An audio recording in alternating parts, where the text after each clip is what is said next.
Olá pessoal, esse é mais um vídeo da série de vídeos sobre os fundamentos da inteligência artificial.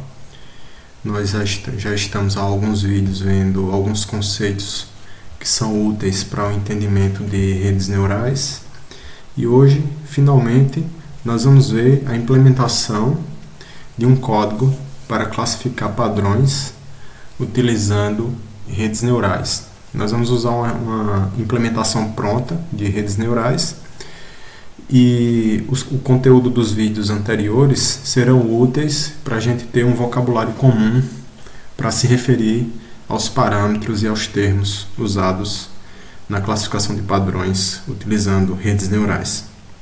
Os padrões que nós vamos utilizar aqui são padrões daquela base de dados IRIS ou IRIS Dataset, que nós já usamos também para fazer um treinamento usando agrupamento, um K-means, e hoje nós vamos usar a mesma base para fazer o agrupamento, quer dizer, para fazer a classificação usando redes neurais.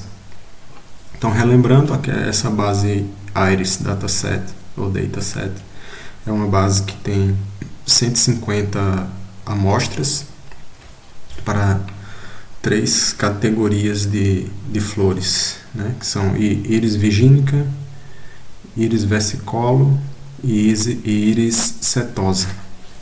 Então vamos ao código, né? Estou aqui com o meu Google Colab aberto e vamos primeiro fazer um import de algumas bibliotecas, né? Então vamos fazer um import do NumPy, que vai ser útil para fazer alguns processamentos nos arrays, fazer também o import dos datasets do scikit-learn,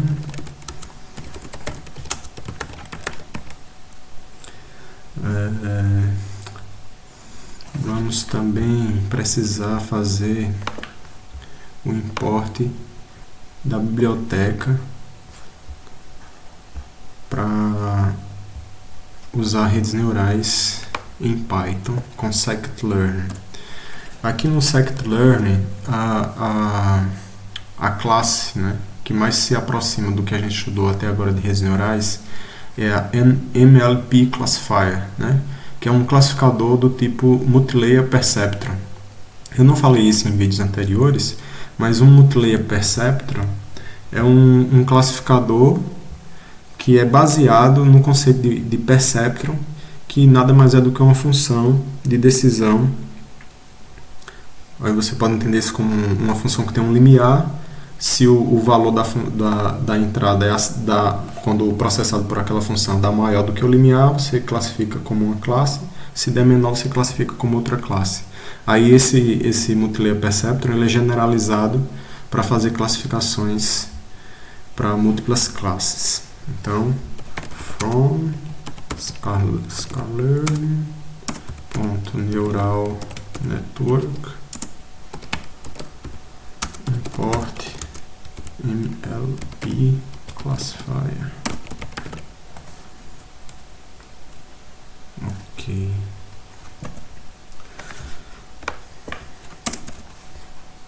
Então, por enquanto é isso que a gente precisa, né? De imports. Vamos inicializar também aqui a nossa semente de aleatoriedade. Como vocês já sabem, no treinamento de uma rede neural, os pesos iniciais são selecionados aleatoriamente.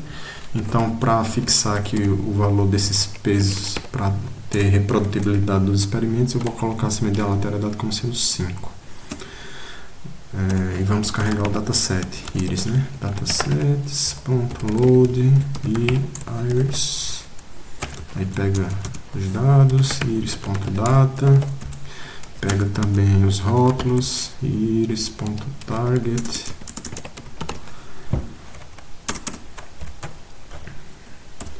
por enquanto é isso que a gente precisa. Aí nós vamos fazer também aqui uma mistura aleatória desses dados antes de dividir no conjunto de treinamento e no conjunto de teste. Para fazer isso, nós precisamos garantir que a aplicação de aleatoriedade que vai ser feita em X vai ser a mesma que vai ser feita em Y. Então eu vou criar um array de números que serão meus índices Aí vou misturar aleatoriamente esses índices e o mesmo conjunto de índices que eu usar para o treinamento, por dados de treinamento, eu uso também para os rótulos. Então eu vou chamar isso de shuffled indexes, né? A variável suffind que eu chamei aqui. np.range, que aqui é para gerar uma sequência de 150 números aleatórios de 0 a 149. Aí eu pego aqui np.random.shuffle, que é para misturar, e aqui ele faz o que se chama de um processamento in place, né? Ele mistura aleatoriamente e substitui na própria variável. E agora eu vou separar os dados de treinamento e de teste em duas variáveis, né? Que eu vou chamar de xtrain ou xtrain, que vai receber suffind do início até 100, lembrando que o Iris Dataset contém 150 amostras, então eu vou pegar as primeiras 100 para treinar, as primeiras 100 aleatórias para treinar e as 50 últimas para testar. Todas as colunas, aí x ou xtest vai ter x suffind do início até, quer dizer, na verdade é de 100 até o fim, né? Que é as outras que faltam, todas as colunas. Aí y-train, ou y-train, vai ter suffind, lembrando que aqui os índices têm que ser os mesmos que foram usados para o xtrain, isso vai do início até 100. Aqui só tem uma coluna, então não preciso colocar aqui os dois pontos. Aí y-test é igual a y suffind, não tem um erro aqui, né? Não, tá certo. Eu vou querer agora para o teste de 100 até o fim, pego todos os índices de 100 até o fim, ok? Então essa é a nossa separação dos dados em treino e teste, antes de fazer o treinamento. E os dados foram misturados aleatoriamente. Observe, agora nós vamos criar um objeto da classe Multilayer Perceptron Classifier. Então vou chamar isso de CLF para dizer que é o classificador, ou então, pode ser MLP Classifier. Eu vou colocar aqui para usar o SGD, que é aquele algoritmo que a gente estudou, né, que é o gradiente decrescente estocástico, né, ou Stochastic Gradient Descent. A quantidade de camadas de neurônios na camada escondida vai ser 3, então Hidden Layer Sizes. Hidden Layer Sizes é uma tupla. Você está com uma entrada aqui, uma tupla, em que cada elemento indica, cada número que você coloca nessa tupla, indica quantos neurônios tem naquela camada escondida. Nós podemos ter mais de uma camada escondida. Então você vai preenchendo essa tupla com os números correspondentes a quantos neurônios você quer em cada camada escondida. Aqui eu só vou querer uma camada escondida com 3 neurônios, então essa tupla só vai ter o número 3. Nós podemos também colocar aqui a taxa de aprendizagem, learning rate unit. Vou colocar aqui para começar um número bem pequeno e depois vocês vão ver que isso não vai ser bom para esse problema específico, né? O tipo de ativação que eu quero, activation, logística, e o que mais que eu preciso? A quantidade de iterações, né? Máxima, quantidade de iterações máxima, que é max iter, então aqui max iter igual, começar com 1500. O que mais eu preciso também? Posso colocar aqui um random state também, random state igual, ok? Então esses são os parâmetros que a gente vai começar Número máximo de iterações 1500, lembrando que essas iterações são a quantidade de épocas, né? A quantidade de vezes que ocorre no algoritmo a propagação para frente e para trás, né? Forward propagation e backward propagation. O tipo de ativação é a logística, que nós vimos no vídeo anterior. A taxa de aprendizagem é aquele fator null que multiplica na equação de ajuste dos pesos. Esse número 3 aqui é a quantidade de neurônios na camada escondida. A gente vai ter só uma camada escondida. Esse hidden layer sizes corresponde a uma tupla, em que cada elemento, cada número que você põe na tupla é a quantidade de elementos na camada escondida. E o tipo de algoritmo que a gente vai usar é o SGD, que é o gradiente decrescente estocástico. Então, essa é... acho que tem um parênteses a mais aqui. Okay. Esses são os parâmetros para a nossa rede neural inicial, né? Nós vamos ajustar isso depois à medida que eu for treinando aqui e vendo o que acontece. Aí vocês vão ver que esse processo de treinamento de rede neural não é uma coisa determinística, é uma coisa bem, eu chamo de artesanal, né? Algumas pessoas chamam de artística, porque você tem que ficar mexendo e ajustando os parâmetros à medida que você vai checando os resultados. Então, depois de dar os parâmetros lá na rede, você precisa fazer o fit dos dados nos dados, quer dizer, o fit dos pesos com os dados que você tem de treinamento. Então, xtrain, ytrain, e depois desse fit a gente pode usar a rede que foi treinada, que é e fazer uma predição, né? Então, vou chamar aqui predict prob A, que ele retorna as probabilidades de cada elemento ser daquela classe, né? E aqui eu vou usar os dados de teste, xtest. Depois eu vou mostrar daqui a pouco que o resultado... Não, eu já posso mostrar agora, né? Então vamos executar isso aqui. Então, só recapitulando, a gente fez o import do NumPy, dos dados do scikit, MLP classifier, separou em treino e teste, misturou aleatoriamente, colocou os parâmetros no MLP classifier. E agora nós vamos dar o fit, que equivale a treinar, e fazer o predict, né? E depois de fazer esse predict, eu vou imprimir aqui o resultado que vai sair em pred, né? Ypred, só para vocês verem. Então, Shift Enter, executa.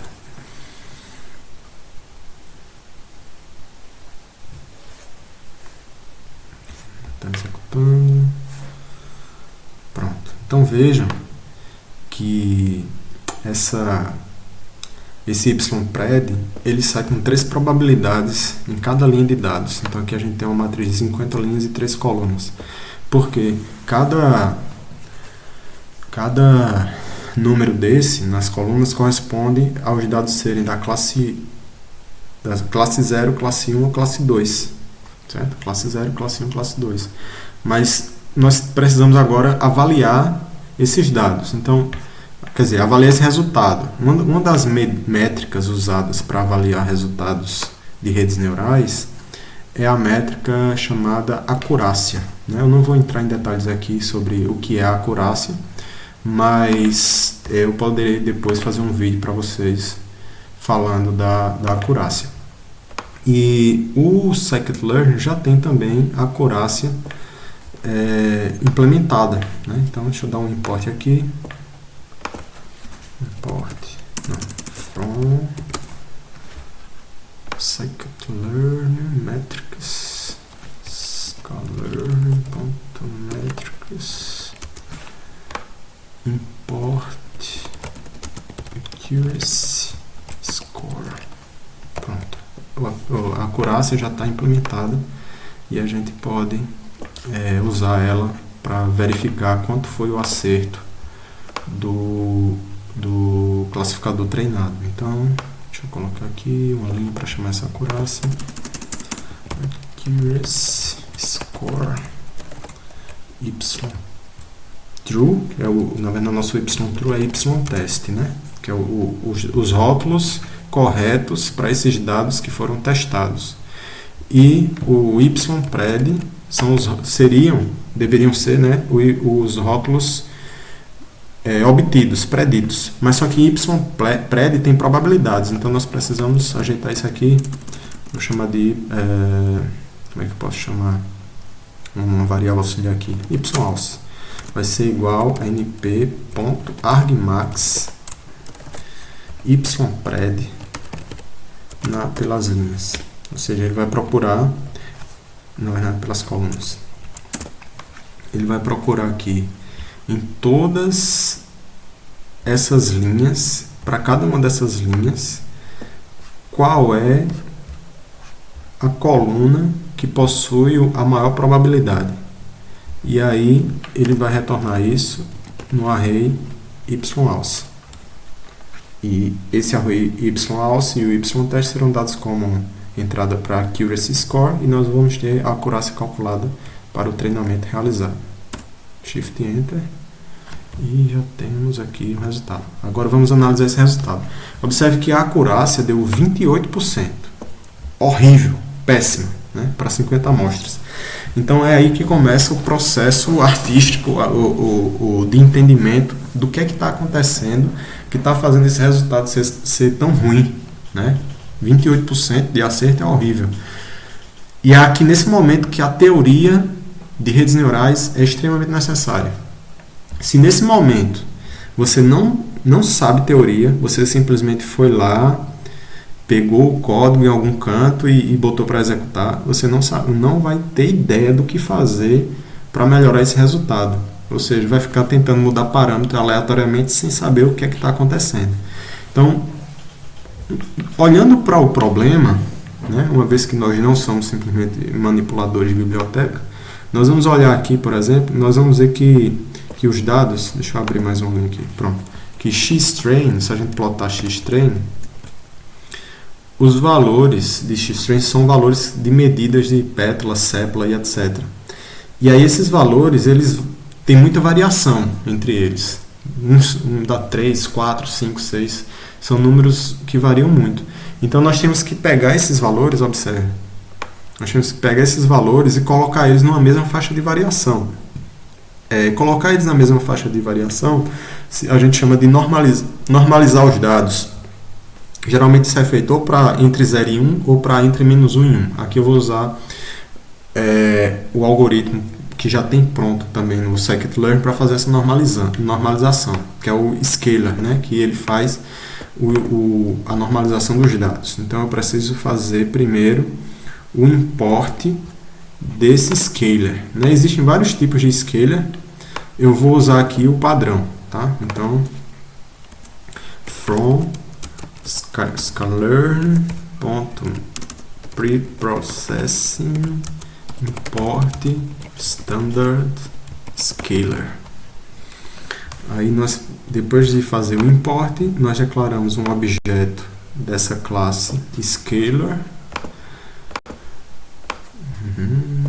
Vem aqui, scaler, recebe standard scaler, certo? Aí nós precisamos agora dar um fit nesses dados. E eu vou dar o fit nos dados antes de passar pela aleatoriedade, porque aí eu já faço nos dados todos de uma vez, né? Então x, na verdade é scaler.fit x. E depois eu transformo o x usando esse scaler, scaler.transform x. Tem um fit transform também para o scaler, se eu não me engano, que ele faz o fit e faz o transform ao mesmo tempo. O fit, na verdade, ele vai procurar qual o valor máximo para cada coluna, qual o valor mínimo para cada coluna, para fazer o processamento. Depois, se vocês quiserem que eu faça um vídeo só sobre esses tipos de normalização, vocês põem nos comentários do vídeo, porque existem vários tipos diferentes para cada tipo de dados que você está lidando. Aqui eu estou usando o padrão, mas aí existem outras formas. A gente pode ver isso também, um pouco tanto da teoria quanto da prática. Tanto da teoria quanto das variações de implementação, né? Então aqui eu fiz a transformação e aí daí para frente é só usar, né? Agora vamos ver qual o efeito que essa normalização vai causar na acurácia. Então observe, nossa acurácia anterior era 0.28, tá? Então eu fiz só o scale, agora vamos ver o que isso vai causar na acurácia. Shift Enter, executou, 86%. Observe o que uma simples normalização de dados fez com a nossa acurácia. Isso é a acurácia de teste já, tá? Então, eu peguei um conjunto para treinar que é totalmente disjunto, né, do conjunto de testar. Então, o simples fato de ter normalizado os dados aumentou a acurácia de 20 e poucos por cento para 86%. Agora vamos ver o X-Train, como é que ele ficou depois dessa normalização. Olha, os valores ficaram todos menores que 1, estão vendo? Ó. Não, na verdade ele fez a normalização entre menos 1 e 1. Valores próximos de menos 1, valores próximos de 1 e algumas coisas no meio. Mas o que importa é que a faixa de variação dos valores ficou na mesma faixa. E isso fez com que a rede neural aprendesse mais, aprendesse melhor. E aí é uma coisa que vocês têm que ter em mente, é que a rede neural, o algoritmo de redes neurais, ele é muito sensível à forma como seus dados são dados, a forma como seus dados estão pré-processados antes de você dar como entrada na rede. Então, por exemplo, quando você está processando imagens, geralmente, dependendo do tipo de padrão que você quer reconhecer na imagem, é importante, por exemplo, que você faça um aguçamento de borda, uma suavização, para ajustar melhor os dados para o problema que você quer resolver. Ou então, se é uma imagem que tem muita sombra, aí você tem que fazer uma equalização do histograma ou alguma coisa do tipo para ajudar a rede neural com esse pré-processamento. Mas só que nós não vamos nos contentar com apenas 86% de acurácia. Vamos pensar o que mais nós podemos fazer aqui. Aí vamos ver.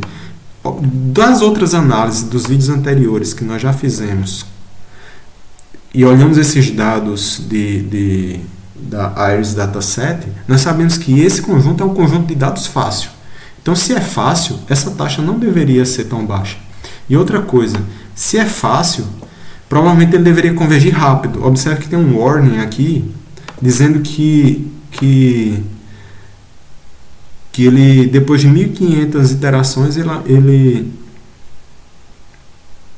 não convergiu ainda. Então, provavelmente essa taxa de aprendizagem está muito baixa. Ou seja, nós podemos aumentar a taxa de aprendizagem, porque nós sabemos que o problema é fácil.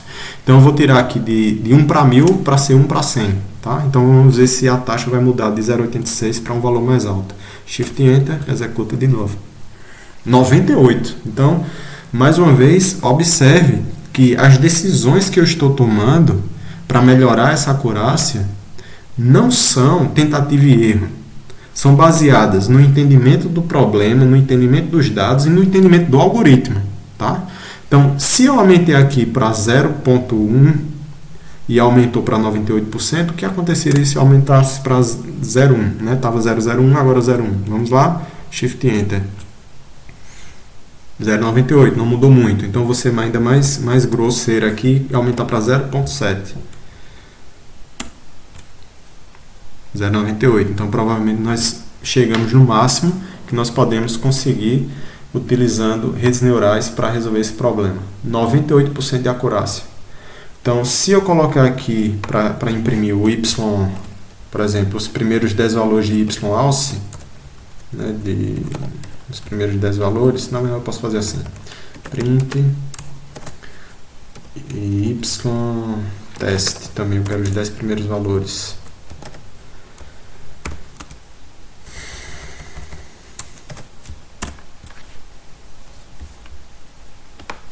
Então aqui a gente pode olhar o que ele errou e o que ele acertou, né? Então, pelo menos para as primeiras 10 amostras. Então ele fez 0, 1, 2, 1, 0, 1, 2, 2. Então as 10 primeiras amostras ele acertou todas, né? Então o erro vai estar mais para frente, né? E aqui eu não vou plotar as 50 porque eu não vou checar de uma por uma, né?